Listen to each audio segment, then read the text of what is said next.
Hi, my name is Zachary Town, and as part of the health equity curriculum, today we will be discussing diabetes.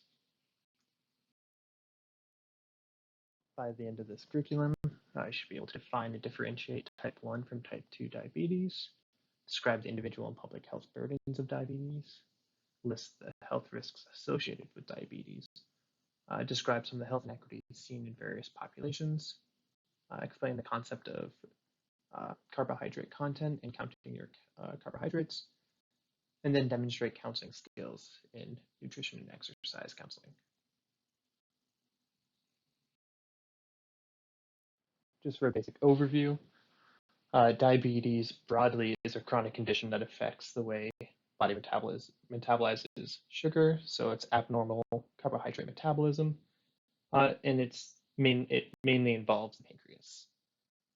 Type 1 diabetes is an autoimmune disorder, and type 2 is typically insulin resistance. So insulin is the product created from certain cells in the pancreas, and when it's an autoimmune disorder, you can't produce it, and in type 2, your body doesn't respond to it. Now, roughly 90% of all the diabetes patients have type 2 diabetes, and type 2 diabetes affects roughly 13% of the entire US population. Type 1 diabetes can onset with diabetic ketoacidosis, so it can include hyperglycemia and fatigue, whereas type 2, you might see polyuria, polydipsia, nocturia, blurred vision, and weight loss. Who has diabetes in the US?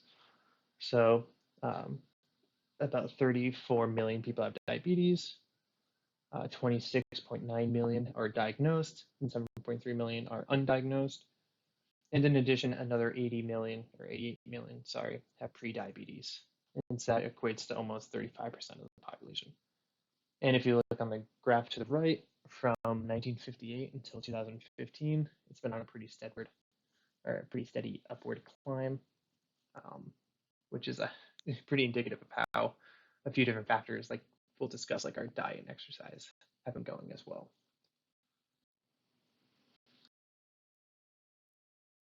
So on the last slide, I had mentioned prediabetes, and so I wanted to go over the diagnostic criteria for both diabetes and prediabetes. There are four main tests, the first two being the most common overall, that being the fasting plasma glucose test and measuring HbA1c. There's also the oral glucose tolerance test, which is the third test listed, and this is really common for gestational diabetes, but less common for diagnosis of type 1 and type 2 diabetes. And then our last test is just a random plasma glucose test. So this is at any point, fasting or not, does your plasma glucose reach above 200 milligrams per deciliter. If you note the fasting plasma glucose, the diabetic range is 126 milligrams per deciliter, and the HbA1c for diabetes is over 6.5%.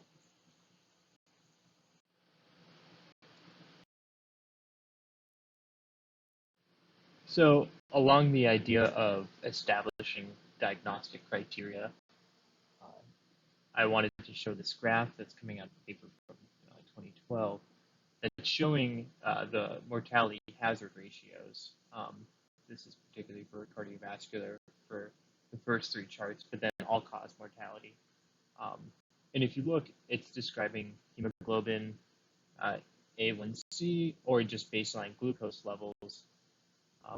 And it's showing that the lowest hazard ratio tends to be around 7 to 8, right? If you look at the time average, the overlapping point is at 7 to 8. The baseline HbA1c for cardiovascular mortality, all points intersect at 7 to 8, and then you see case mix and MIC controls going lower. But overall, this just serves to highlight how, for different outcomes for different populations, there may actually be different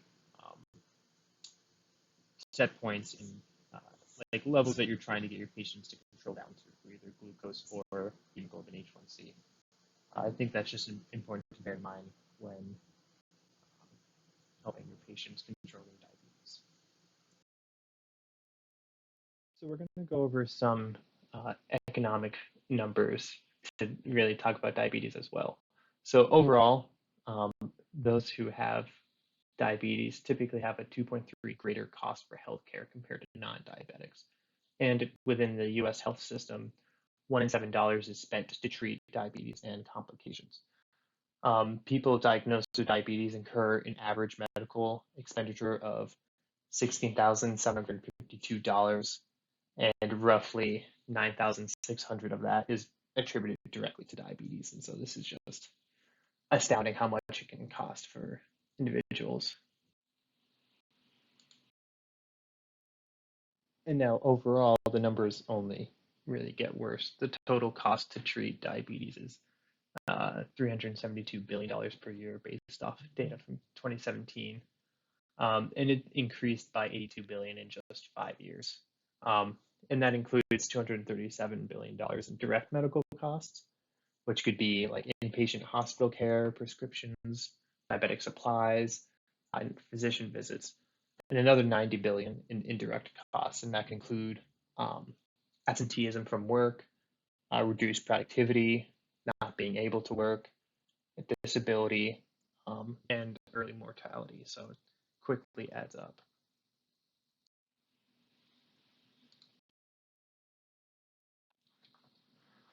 So just go over some risk factors for diabetes. If you have a family history of diabetes, you'll see increased risk.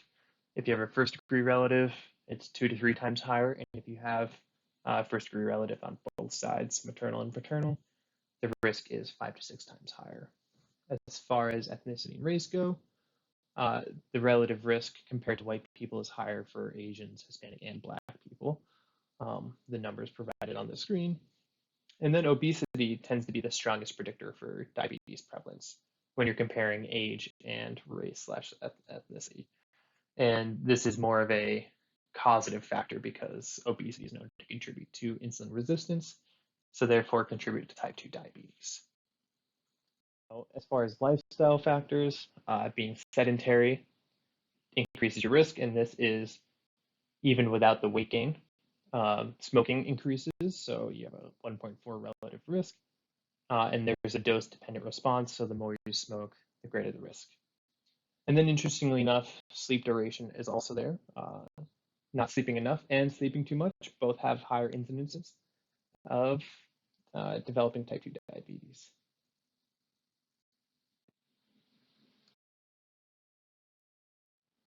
So for the next few slides, I'd like to kind of break down some of these risk factors and explore them a little further as disparities. So what I have listed on the top is the prevalence of diabetes for Hispanic, Black, and white populations in the US, but then also the average cost that they paid for care. And so if you notice, Hispanics have the lowest average cost, and Black adults have the highest average cost. In addition, inpatient costs are 23% higher for Black adults and 29% lower for Hispanics compared to whites. And then non-Hispanic blacks have 65% more ED visits compared to the rest of the diabetic population. Non-Hispanic blacks are less likely to achieve control over diabetes compared to non-Hispanic whites, and are more likely to receive care from lower performing facilities, so contributing to that lack of control. And then interestingly enough, exposure to racism is associated with higher incidence of type 2 diabetes. In the Black Women's Health Study, those who were in the highest quartile, so the highest quarter of exposure, had a 31% increased risk of diabetes compared to the lowest quartile.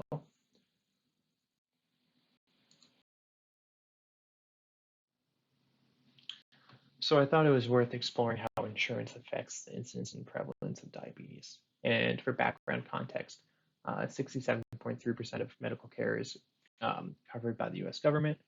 Another 30.7 is covered by private insurance, leaving a small percentage being uninsured. However, those who don't have insurance have 60% fewer physician visits, are prescribed 52% fewer medications and have 168% more ED visits compared to the rest of the population. And then having no or government-provided insurance are typically associated with worse adherence to medication regimens, and so worse control compared to private insurance. The map showing the prevalence of diabetes across the counties of the United States. So if you look closely, you may be able to make out state borders, but what you do see prominently are the counties. And interestingly enough, California, which has the highest population of people, also has the highest population of diabetics and the highest cost at $37.4 billion. Texas and Florida and New York closely follow at 25.6, 24.8, and $21.23 billion each. And respectively, that's the second, third, and fourth highest prevalence of diabetes. And I just thought it was interesting to point out that all four of these are also just the most populous states. So again, but if you look at the map, you can also see that there are a higher prevalence in the South as well, just overall. Interestingly, you can see a stepwise pattern in the association between education and diabetes. It's highest among people who have less than high school education, and then continues to step down as you increase the levels of education. Likewise, the risk of diabetes-related mortality also follows this stepwise pattern. And then overall, there is a twofold higher mortality rate between less than high school educated people and then college educated people. So here's this disparity between two or three different populations based upon education. I also wanted to quickly point out that there is inequity between males and females in the United States. So more males in the population have diabetes, and they also have typically have a higher average cost of $10,060 compared to $9,110 for females. However, interestingly enough, females typically will establish lesser control over diabetes compared to males.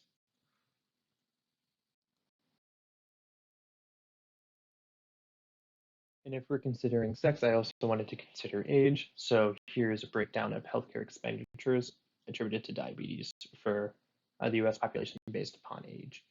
It also, however, shows prevalence data. So if we look, you can see that the 45 to 54 age group has the highest prevalence if you exclude the over 70. And I'm only excluding over 70 in this statement, considering that that is a far larger age group, and so making direct comparisons becomes more difficult. But otherwise, you see that the 55 to 59 age group has increased spending, and so does the 65 to 69% age group. So, in fact, the 65 to 69 age group has more than double the healthcare expenditure.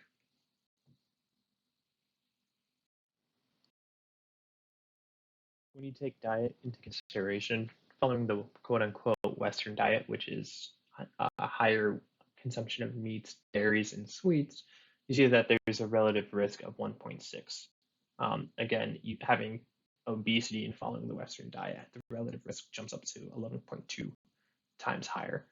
However, following a healthy diet for Asians, Hispanic, and Black Americans, you see that the relative risk is 0.54, meaning it almost drops in half. And this healthy diet can be considered the DASH diet or the Mediterranean diet. It also decreases for white Americans as well, but the relative risk is at 0.7.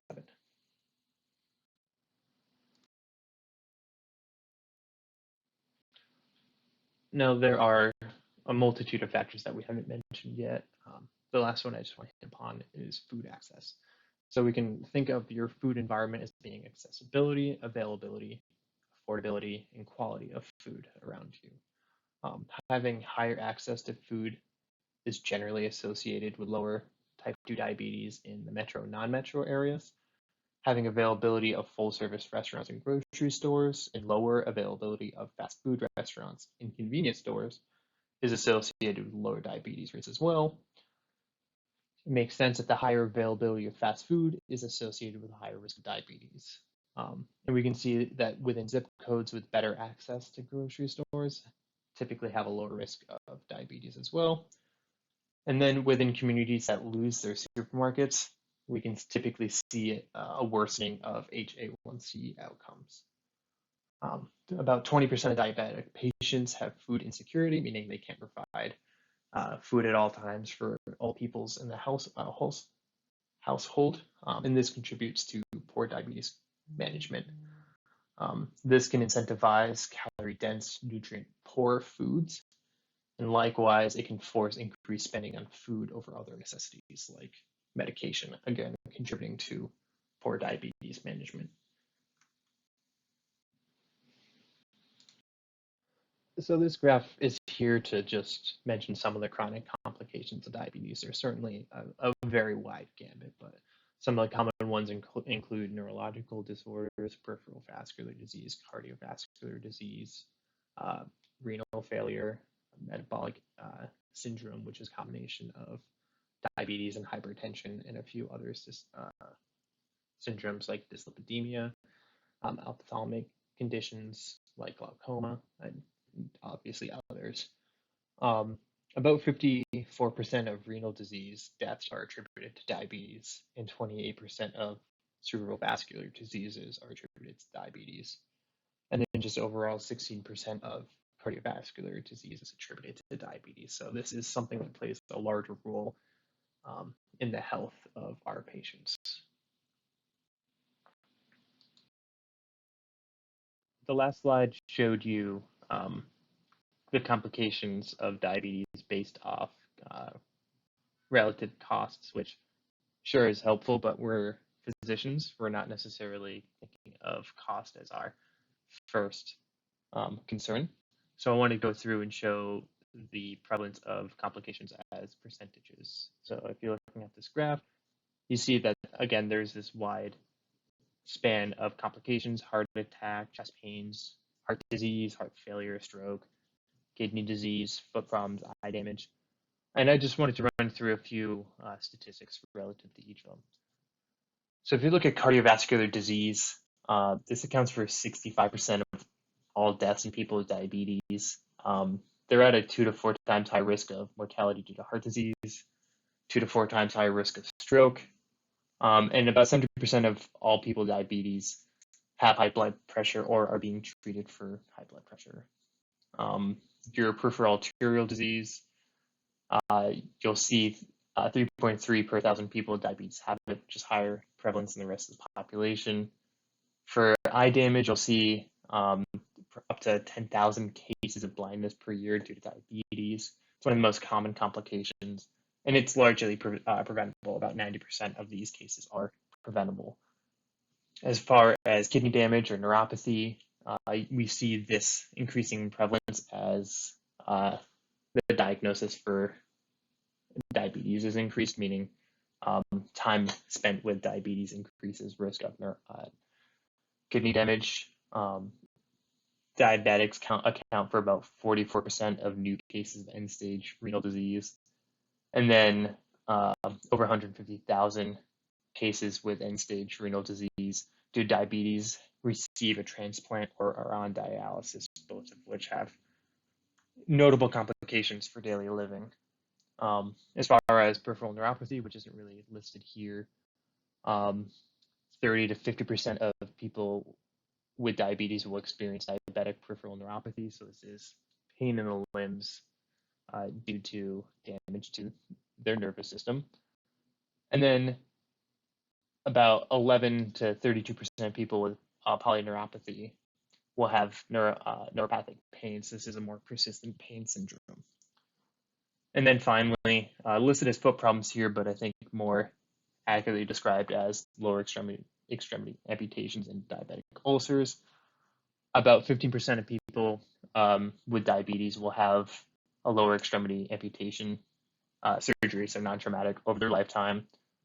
This is 10 to 20% more, 10 to 20 times more likely than those without diabetes. And it's predicted by foot ulcers. If you have diabetes for more than 30 months and have a foot ulcer, the likelihood of you having an amputation is about 85%. So it drastically increases. So with this in mind, I think it's important to counsel the patients upon how they can control it, what can they expect. And so the next video will focus on how they can adjust their daily living with diet and exercise and medications, and how to save on medications in order to control their diabetes. So as always, thank you for listening.